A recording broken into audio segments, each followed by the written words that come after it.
naniniwala pa rin ang karamihan ng mga Pinoy na buhay pa rin ang diwa ng EDSA People Power. The revolt, which happened 37 years ago, has been traditionally marked every 25th of February. Dapat yung mga guru natin na hindi matakot to teach about these things as these are part of history. At wala tayo dapat takot na ituro ang EDSA People Power and the Marcos dictatorship sa classrooms natin.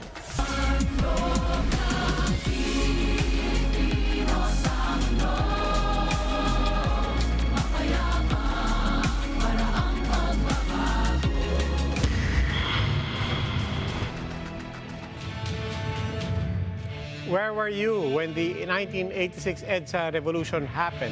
And where are you 37 years after? Tonight, let's talk about the People Power Revolution in the spirit of EDSA. We hear from two Filipinos from two different generations. One from the silent generation, the other a millennial. Join us in this special edition of the Chiefs.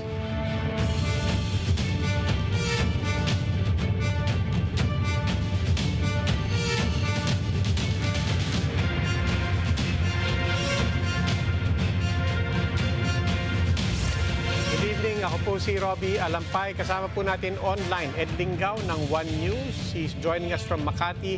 And Ami Pamintuan, Editor-in-Chief po ng Philippine Star. Chiefs, happy Friday. Happy Friday. And happy anniversary, happy People Power anniversary. Maraming anniversary, pati yung bad news na Ukraine war, no? Isa anniversary din ngayon. Hindi lang yun. Yeah. Speaking of anniversary, 6th year ng detention ni Senator Leila de Lima. Yes. Oo nga eh. But let's take it from the topic. I want to ask both of you, kayo, where were you during EDSA People Power? Nasa ka ron, Ami? Huliin na natin si Ed. Alam natin lahat kung nasa yan. Nakaluhod yan sa harap ng tangke. Nasa ka ron, Ami? Nasa Malacanang ako. Malacanang reporter ako nun. Nagko-cover ako sa Malacanang. So nakoberan ko yung pag-o-taking, yung pag-uumpisa nung yung mga press conference ni the first Ferdinand Marcos. At saka nakita ko yung mga the fourth day, yung mga nag-iiyakan doon. Nung paalis na nga yun, nakita ko yun. The current president, very dramatic, ha? Bongbong Marcos was on that ledge. You were there nung nagkakantahan ng Ako ay Pilipino and Bongbong Marcos was on the ledge with his father and mother. Yes, diba? Lumabas sila dun sa yung maliit na balcony doon. Malapit yun sa press office ng Malacanang. Yan.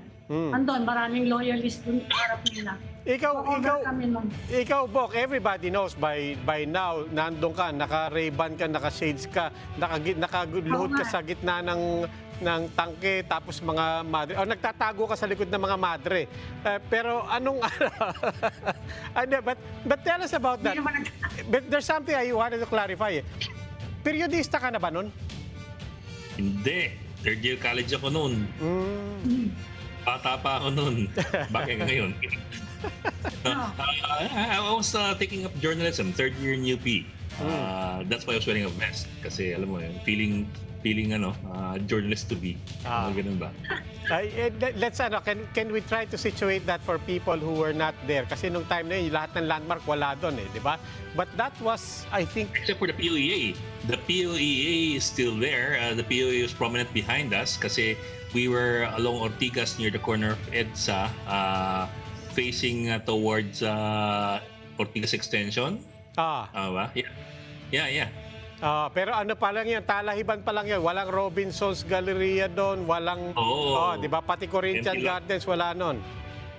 May Corinthian na nun. May Corinthian na nun. Corinthian was already then known as the General's Village. Doon ang mga general dahil medyo imaman sila. Pero yung likod doon, papuntang balik Talahiban yun, all the way to Rosario, makikita, tanaw mo na doon. Wala pang EDSA Shrine, wala pang Galleria. It was all an empty lot bordered by a hollow block wall. Okay. Binangga ng mga LBT. Ako, I was graduating. Ikaw, Robbie, nasan ka nun? Well, ako, for the record, I was graduating from high school noong panahon na yon. But I was there at EDSA. Doon kami, natulog yung pamilya ko sa gitna ng, literally between the gates of Krame and Aguinaldo. Tapos, di ba, lalakad-lakad ka lang doon, tatambay-tambay ka lang doon, tinitingnan mo kung anong commotion doon. I remember at that time, may tropical hut pa dyan sa may kanto. Oo, Di ba? Oo. Ngayon, malaking hukay na lang. Ngayon, di ba? Ngayon, malaking hukay na lang doon, pero may tropical hut doon. And it was easy for a lot of people to say, magkita-kita tayo sa tropical kung magkagulo or whatever. But anyway, I remember those heady days. I remember we have a lot of memories also of a lot of people. And it's always a great conversation to have. And we will have some of that conversation right now. We will speak to our first guest after a short break. The Chiefs will be right back.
Is the spirit of EDSA still alive?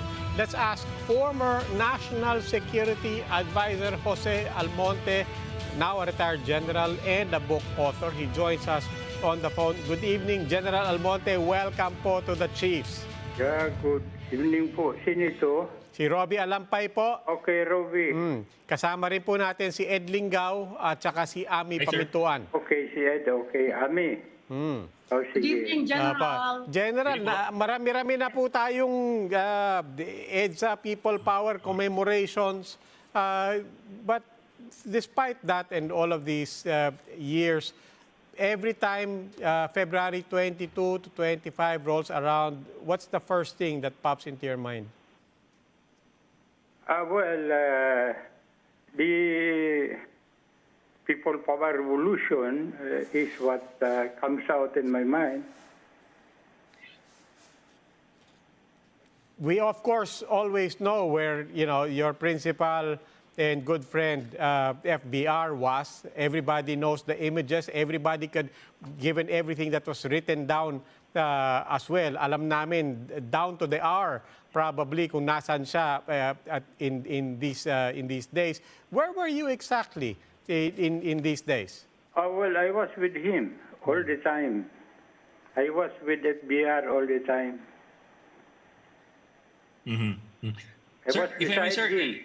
Yes, He sir. didn't want me to leave him, so I was beside him. Yes, sir. Sir, I'm just curious, sir, that this is Ed. Sir, in 2017, you wrote an article for, I think it was Rappler, where you said that EDSA was a people's war to recover the dignity and freedom of the people without assaulting life and dignity of anybody. This was in 2017. But apparently in the last few years, especially in the last year, medyo nagbago ng kaunti. Well, maybe kaunti is not the right word eh. Malaking pinagbago po ng apparently ng timpla ng tao. We appear to have come to a point where a lot of people have been demonizing EDSA and claiming that EDSA was the start of the downfall of the Filipino people. How do you react to that po? Ruby, before I what do you answer think that changed? question, with your permission, may I just state the two purposes of the People Power Revolution insofar as RAM was concerned. Is that okay with you? Yes, go ahead. Okay, the first one was really to dismantle the infrastructure of the authoritarian regime established by the late President Marcos. And Yes, sir. we succeeded in this. The people did it. And RAM, together with other institutions, movements, groups, etc., helped the people bring about success of that purpose. Now, the second one was really how to transform an oligarchic Philippine national society into an inclusive national community. This is the second one. Now, Yes, sir. if I may proceed, there were already 6 governments that reigned after the late President Marcos. Bibi Bongbong Marcos is the 7th. Now, if I may add, I think it was only the late President Ramos who tried to flesh out what we consider as the spirit of EDSA, which was, as I said, how to transform an oligarchic national society into an inclusive national community. And if I may continue, he did this by what he called the leveling the playing field. Now, this is premised on the reality that we are what we are. We cannot change who we are. So the best approach is to level the playing field as an alternative to a government ruled by the barrel, by gun, or a violent revolution like what the CPP-MP is trying to do. So the feeling of President Ramos is in leveling the playing field, we reward merit, we promote competition, we create opportunities, and broaden the wealth creation.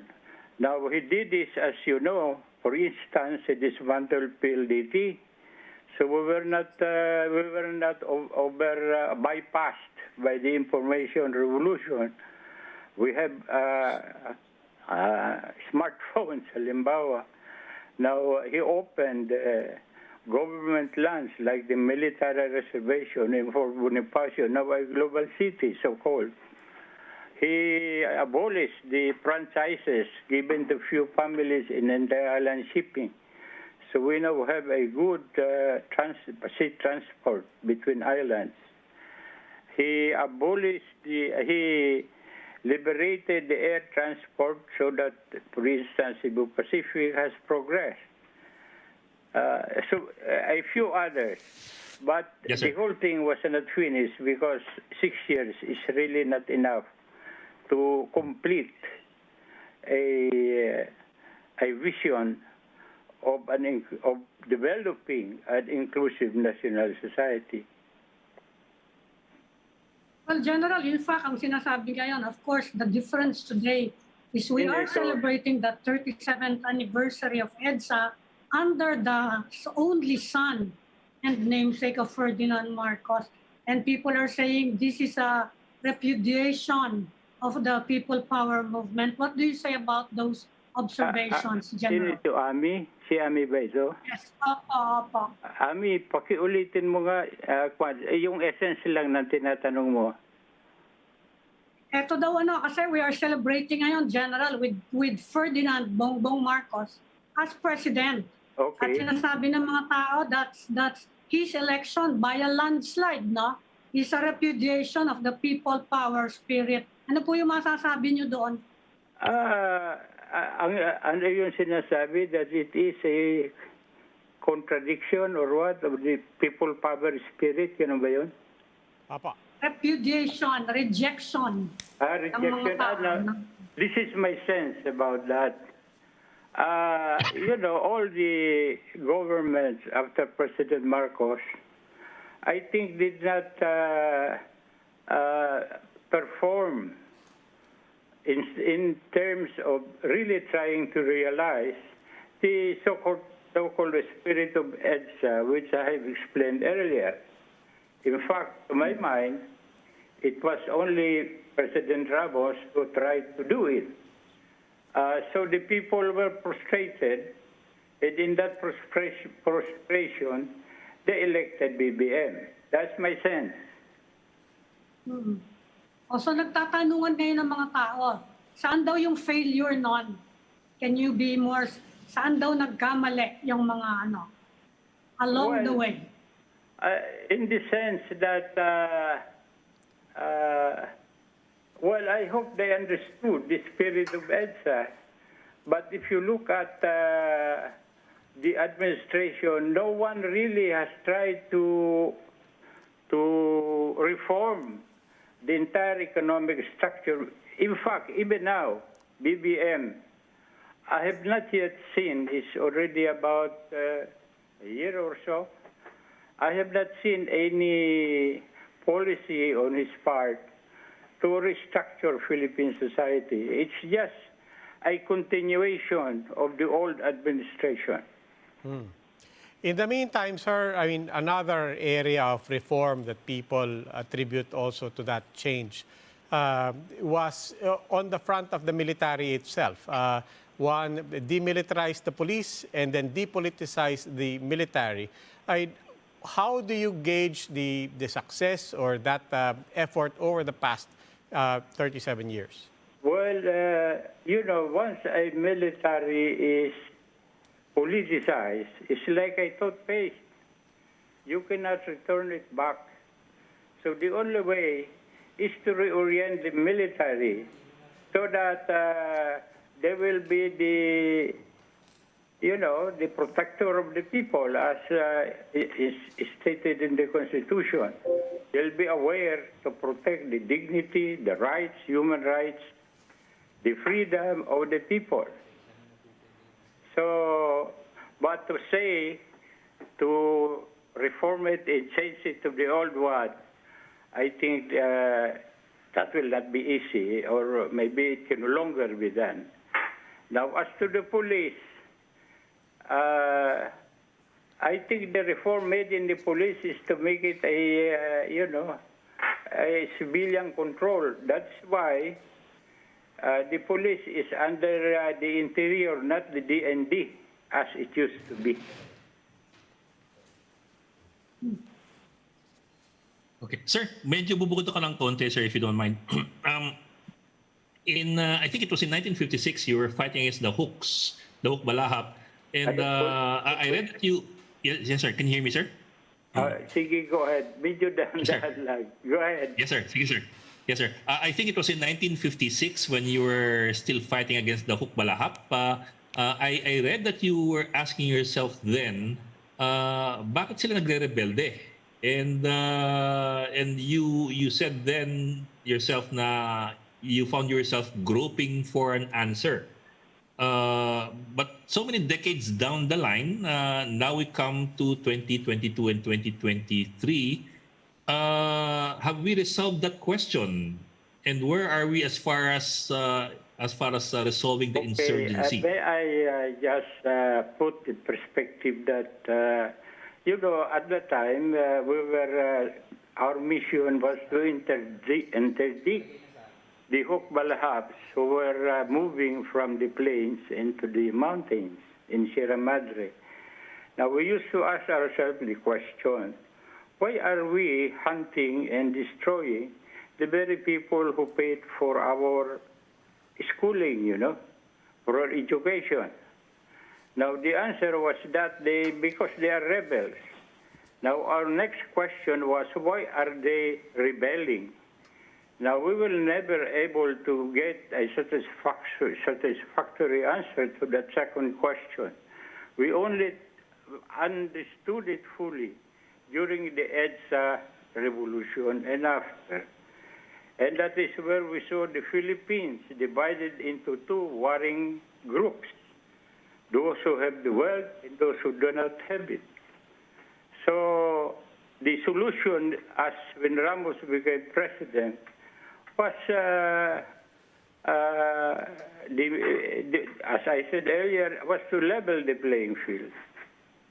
That was the solution of President Ramos.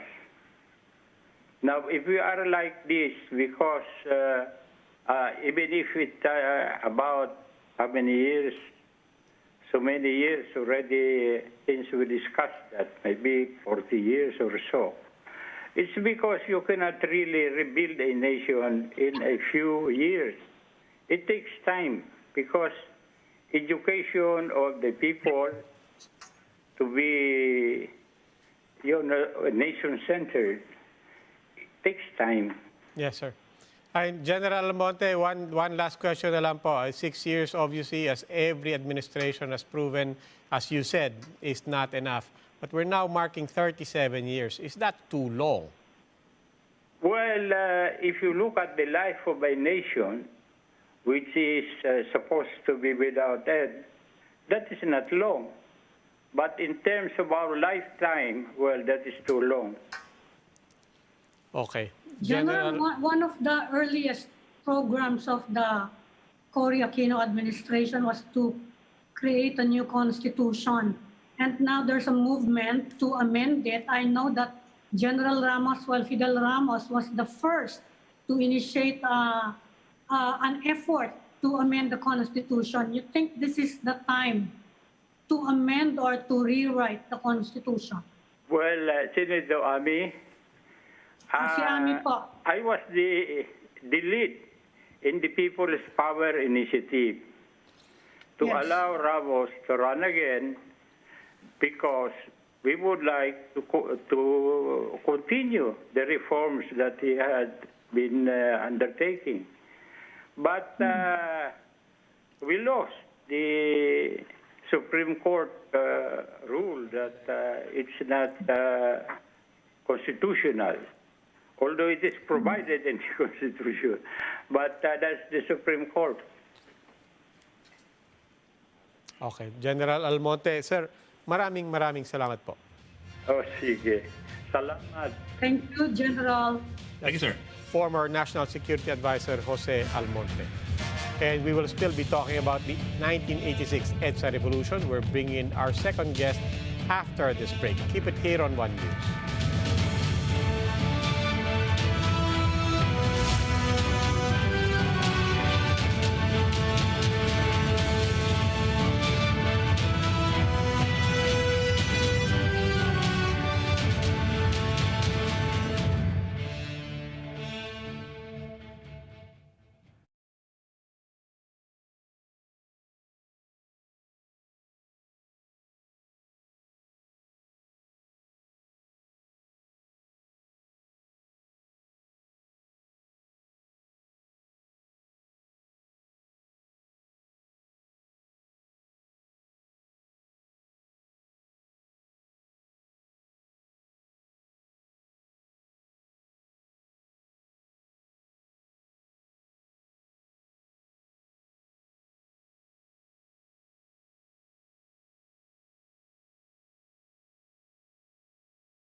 Still on the commemoration of the EDSA People Power, let's speak to one of the grandchildren of one of the revolt's major players. Welcome to the Chiefs, Kiko Aquino D. Mr. D is the program officer of the Ninoy and Cory Aquino Foundation. Good evening, Kiko. Welcome to the Chiefs.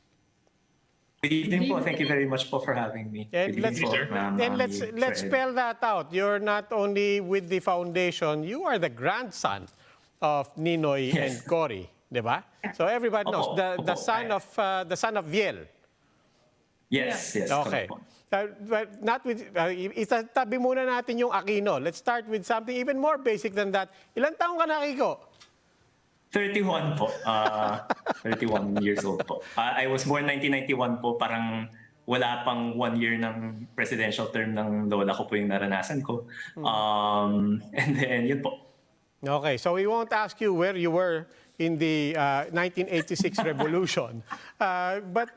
But given I that... actually had a high school teacher ask me that once in class po. Medyo nagtinginan na po kami na. But anyway, so- it's a common question. Okay, so granting all of that, where do you pick up? I'm speaking for millennials, but as also your privileged position there.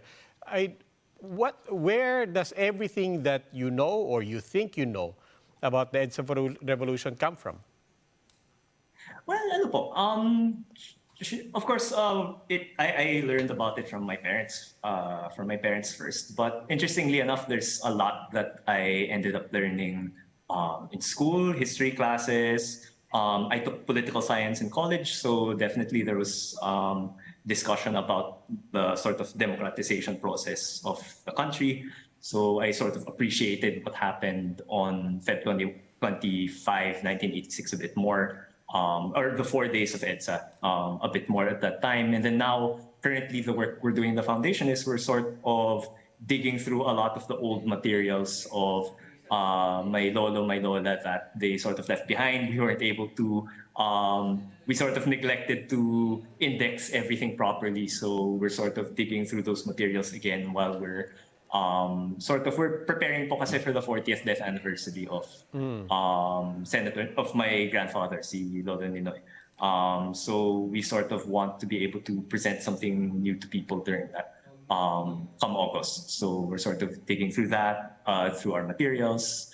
We have a museum in Tarlac po that we're renovating in preparation for that. So that's sort of parang it's been a long learning process about it. Parang lifelong learning process about EDSA po. Ikaw, within your generation, you think there's still a lot of interest in what happened at EDSA? By my generation po, ako as my generation of my family or my generation in general? In general. Yes. Sa tingin ko po, well, I don't think I can speak for one whole generation of Filipinos na ako lang since I come from a very sort of particular point of view. But I do think so, no? Because, for example, I also teach part-time in UP Diliman po, and I have a lot of students who parang whenever there's an EDSA commemoration or the past few months na there would be sort of events surrounding, say, August 21 last year, I'd run into students completely randomly. Hindi ako yung tipong prof na nagre-require ng to attend activities outside, but then just randomly I'd run into people. So definitely there's interest, I think, in my generation and the generation of my students na medyo Gen Z na. But I haven't followed say, although parang it's worth noting I think there's an SWS survey that came out this morning na parang it said something to the effect of somewhere between 57 to 62% of people still think that it's as we're celebrating the spirit is alive. I'm curious to see kung paano po yung age breakdown nun. But since I think the majority of the country is younger than I am, I guess I guess that means that there's a significant proportion of young people who still think EDSA means something very Sir, how do you reconcile yung result ng SWS, almost 60% find relevance in EDSA with the results of the last elections where Bongbong Marcos won by a huge majority? It's a real puzzle po, no?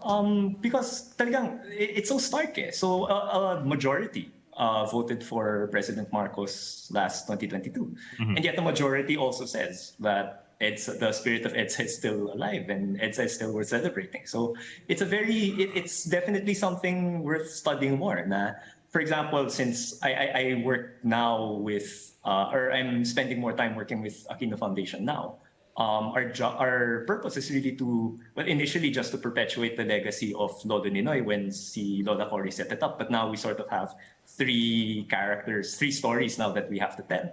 So for me, I think like the news it's raw. I need to really, I hope to have a chance to study those numbers a bit more.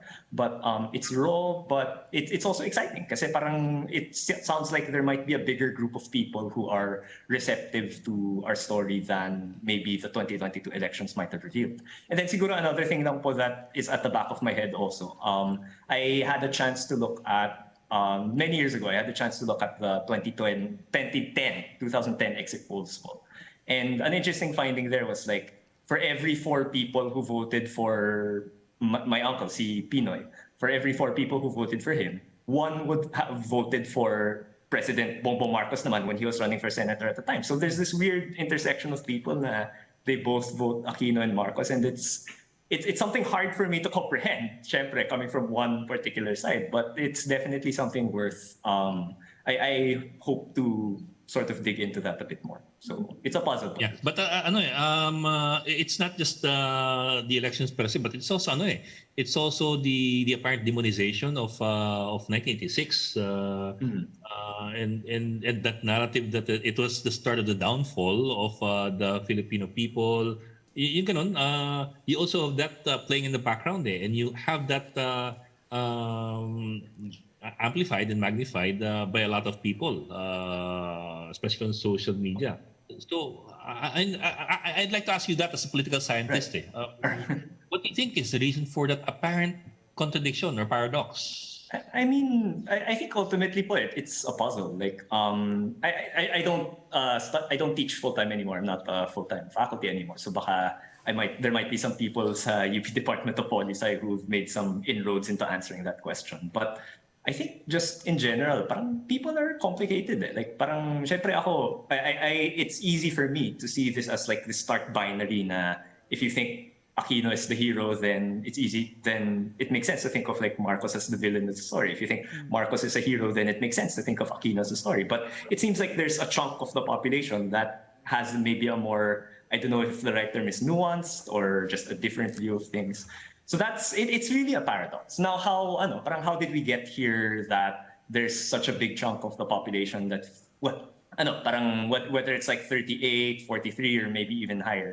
The fact that such a large chunk of the population think that EDSA was maybe not worth it, that's definitely problematic. How did we get here? I guess parang, again, just from Poly side, parang one of the things that we learn is democracy has to deliver, no? And when my Lola was president, her main thing was to restore sort of democratic institutions. Like parang, what's the fastest way to make sure that my successor will be elected freely and fairly? And what's the fastest way to get to a peaceful transition of power after almost 30 years? Kasi parang Marcos Sr. took power in, was it 1965? I might have my dates a little confused, but like he took power in 65. And then the next peaceful transition of power was in 1992, right? So parang talagang, and my Lola really I think she made many decisions that tried to speed that along. So parang that was her main focus, right? To deliver democracy, but parang to get democracy to actually improve the lives of people.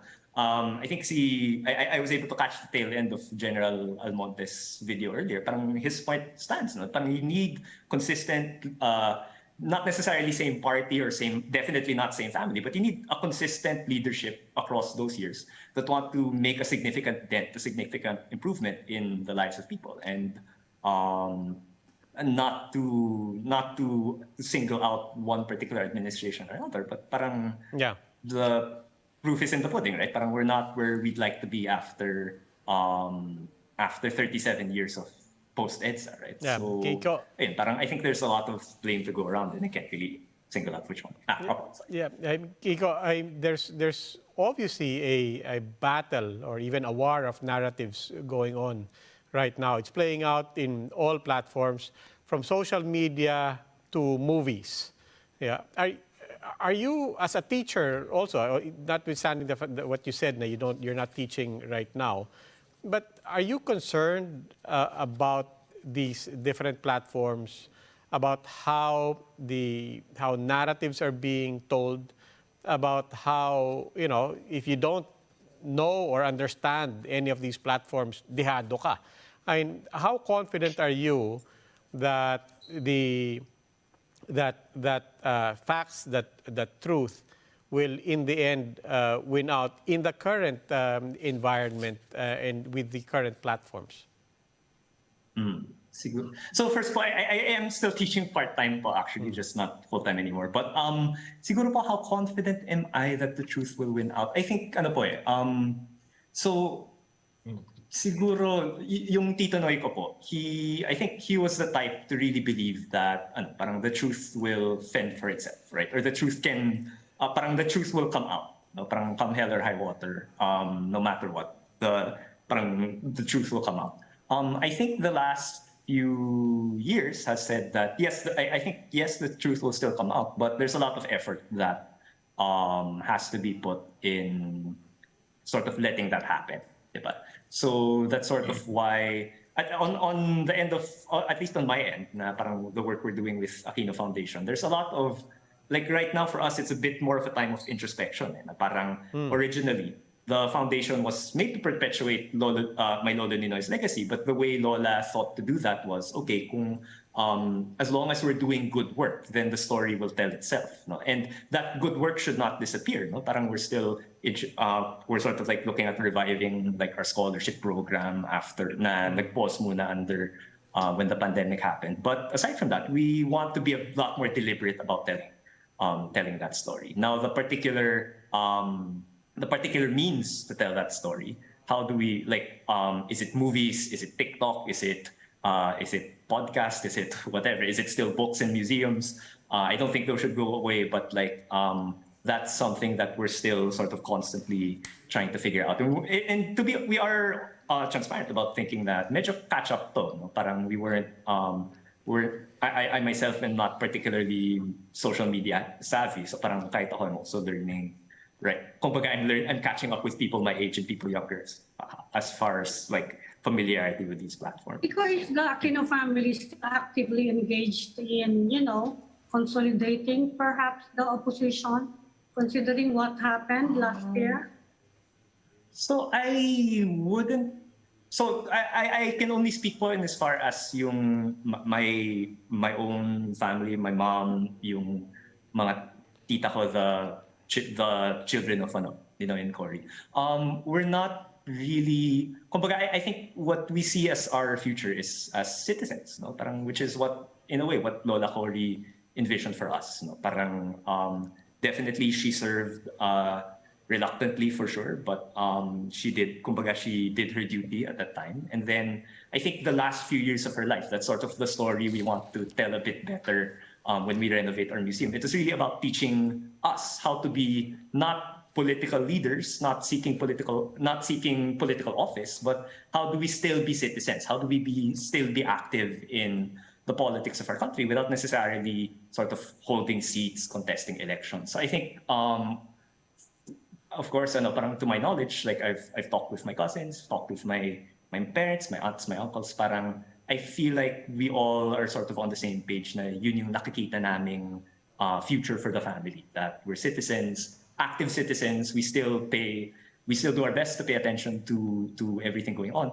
but not in the sense that we're kumbaga parang players for seats or votes anymore. I think that at least as far as we're concerned right now. Do people approach you for maybe guidance or leadership? Because during the elections, very low key, no? Your mom, of course, has always been low key. Pero sila Bolsi, sila the sisters, no? Do people still approach you for that kind of are they sounding out the family? I suppose parang like we'd be invited to speak in certain fora or like Zoom or like physical. And parang the question will always come up na parang, what do you think about the current situation? So parang some people will ask. I don't know how serious those questions are, in the sense na are people just curious about what we think, or are they really thinking na okay, parang what's the next step for us? But ayun, parang what we say is really we want to be, I think yun, the example of our lola, and si Lola Cory talaga yung nagpalaki sa aming lahat.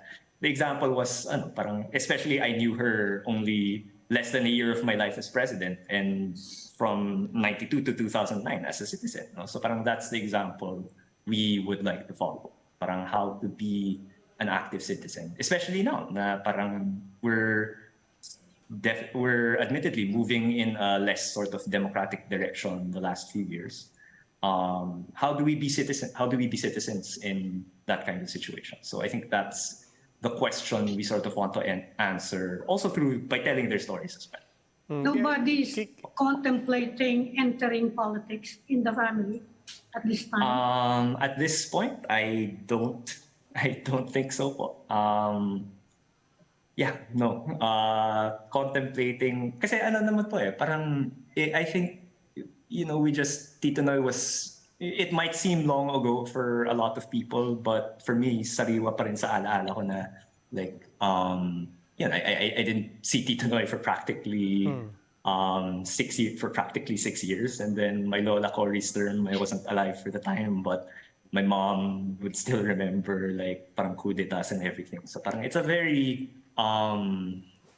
daunting thought. Kiko, for us right now. So parang it's not really in our mind. Oh. Kiko, kutkutin ko Yes, ng konti yung sinabi mo, if you don't mind. And I ask you, not as an Aquino, but as a political science teacher also. But you said, that we've been moving in a less democratic direction in the last few years. I'm just curious, what's your indicator for that? Human rights certainly has deteriorated during the time of Duterte. That's very, very objective. But in terms of democracy, not to oversimplify things, but Duterte won. Bongbong Marcos won. What are you concerned about that for you makes that case that democracy has been sliding over the last 6 years? Well, siguro that's why I say po, moving in a less democratic direction. I agree po, we're still a democracy, right? Parang President Duterte very clearly won in 2016. President Marcos very clearly won in 2022. There might be investigations about maybe some anomalies in COMELEC, but I have confidence that parang those will be treated fairly naman. But yeah, so I do think that we're still democratic, but I say we're moving in a less democratic direction po, because human rights, as you pointed out po, those are the sort of pillars of democracy, right? Parang democracy without respect for life, without respect for differing opinions. That sort of democracy sort of crumbles if those things disappear, because if, let's say, yes, we can elect whoever we want, but we don't believe that every life is worth protecting. We don't believe that every opinion should be, if not listened to, at least respected. Parang people have the right to express themselves. If we don't commit to those things, then parang the only difference then between democracy and dictatorship becomes every so often we change our leaders. But yung nagagawa ng democratically elected leader, it can be very harmful to the country as well, right? So that's the idea of, that's why I think it's worrying that we're moving in a less democratic direction. I'm glad that we still get to choose our leaders. Parang it's not, we're still a democracy, but parang what kind of democracy? What kind of life do we have under that democracy? President Duterte was very, very explicit and very blatant in trying to separate those two. Really separating human rights from democracy. Over the last 6 years, do you think how damaged how have our institutions become over the last 6 years, particularly from the Duterte effect? To be honest, I don't know how fair an assessment I can give of that right now. I think that's parang I have to do a bit more research and preparation to be able to answer that satisfactorily.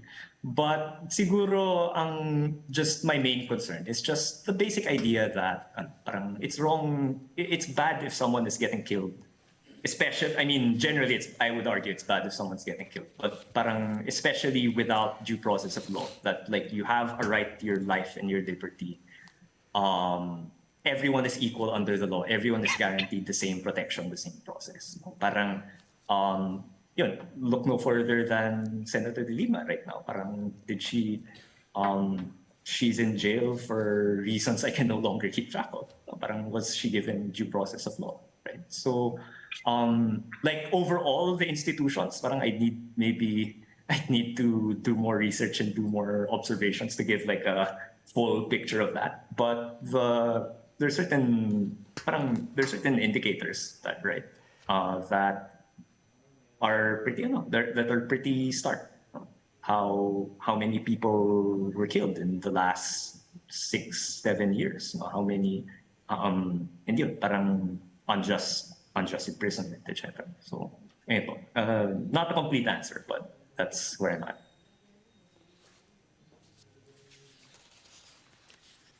When you go around... Anong pakiramdam? Go ahead, Ami. No, I just want, kasi we didn't hear a lot from you during the events last year. Ano bang reaction ng family last year after the elections? Well, syempre nakakalungkot po siya. And you're right, we didn't hear from us a lot because we felt that, parang, again, we wanted to participate in that election as citizens. No? I and a bunch of us, were volunteered for former Vice President Robredo. And I'm quite happy that I got the chance to do that. But parang how did we feel? It wasn't... Definitely it's sad, no? Parang just imagine po na so someone who yung lolo ko was jailed by President Marcos Sr. po. 7 years, no? Parang for no just reason either, just like Senator De Lima. And then he was killed, and then it's a mystery who did that, but parang he was killed under Marcos's watch, if anything. And then yung lola ko, when she was president, parang President Marcos Sr. was on record plotting to kidnap her or something. Parang, so he did all of that. And then the son who is still proud of the father, believes the father did no wrong, ends up becoming president. So, syempre, masakit yun sa damdamin, di ba? Parang, it's not hard to imagine, I think, how we would feel. Parang just put yourselves in that position. And a lot of other people in this country are actually in that position because parang yung lola ko, they were definitely not the only victims of the Marcos Sr. regime, right? Parang one of the things happening tomorrow, I think there are screenings of yung 11,103, that documentary of the human rights awardees of those who were awarded sort of compensation due to human rights violations during the Marcos regime. So parang just pick any one of those, and you can imagine how you would feel, or how many of our countrymen would feel. Were the election results completely unexpected, considering how Duterte fared, for example, in 2016? At least for me po, not so much. Kasi nga, I was with sort of the Poli-Sci department full-time. At saka yung hinahawak ko pang ang courses doon were the stat courses. So I look at surveys a lot. In just part of teaching, I look at them a lot. And, more or less, Pulse Asia was the more active firm last election, and they tend to make the right calls. So seeing that big gap persist over time, parang, at least for me, the writing was on the wall, right? So I don't think it was that unexpected, but definitely, kahit na hindi siya unexpected, the impact is still there, right? It's still saddening. Kiko, at least for me, I can't speak for everyone, but that was my experience. Kiko, last question na lang. I mean, at the end of the day, at the end of this day, we really are not out to talk about the Aquinos per se, or the Marcoses per se. The topic for which we invited you, as you know, is the spirit of EDSA, the spirit of 1986, whether or not it's still alive. do you think that Filipinos today and over the past 37 years have been trying to saddle too much on that spirit? Kanina, narinig mo, General Almonte was saying, you know, we wanted to break up the oligarchies. Nandiyan pa rin. People will say, may corruption pa rin. People will say, oh, yung party system, walang kwenta pa rin. People will say, oh, wala pa rin checks and balance, wala pa rin rule of law, may impunity pa rin, and so on. All of these are true and valid, but do you think at the end of the day, we're trying to load so much on this quote-unquote spirit of people power? That's an interesting question po. Parang I get medyo philosophical answer. Parang who's we, right? I think parang definitely we want many things out of our government, no? Regardless of who's president, yung tito ko man yan, lola ko, President Marcos, President Duterte, everyone. Parang our country needs a lot from our government. Parang we want all of these things. We want our lives to get better, right? And I think I wonder how many people naalala ko po kasi yung line ng lola ko nung campaign niya. Of course, I wasn't alive, but the recording, parang her line was, alam mo yun, like, I would go to different places campaigning. I would see people who were hungry. I would see people who had no work. And then, I'm paraphrasing, and they deserved to eat. They deserved to have work. But what they were asking for was democracy. Right? And for sure, she did her level best to improve our economic situation. Coups got in the way, a number of things got in the way. But at the end of the day, parang I think EDSA should be valued. Definitely, we should sit back and study what were the shortcomings of maybe the day itself, maybe the revolution. But for sure, what EDSA did was it brought back our ability to say, if we don't like a particular leader, after how many years, tama na, bago na naman. If we don't like someone else, tama na, bago na naman. And that simple fact of democracy, I think, is very valuable. And EDSA is a major point in not just our history, I think, but the history of the world, because we were able to restore that with minimal violence, with parang without a bloody revolution. And we were able to restore that. There's some creaks, there's weakening, but we still have that up to now. So that's something to be very thankful for as far as EDSA is concerned. And then what we do with that ability to say who are our leaders, who should we replace, or should we replace them at all? Parang kumbaga it falls to us as citizens, as voters, and the leaders that we elect to decide what they do with that ability to actually be able to choose. So siguro, long story short, yeah, maybe we do saddle EDSA with a bit much if we're expecting that EDSA alone would have solved everything. Parang it's the work that happens after. And kumbaga parang we're all part of that. Both, like, my lola was part of that, my Tito Noy was part of that. President Marcos is now part of that because he's our president now. Parang it's up to all of these people to fulfill the potential of democracy. Okay. Kiko, maraming salamat. Salamat din. Thank you. Yan po si Kiko Aquino D of the Ninoy and Cory Aquino Foundation.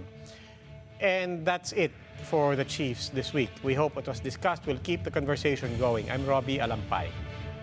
I'm Ami Pamintuan of the Philippine Star.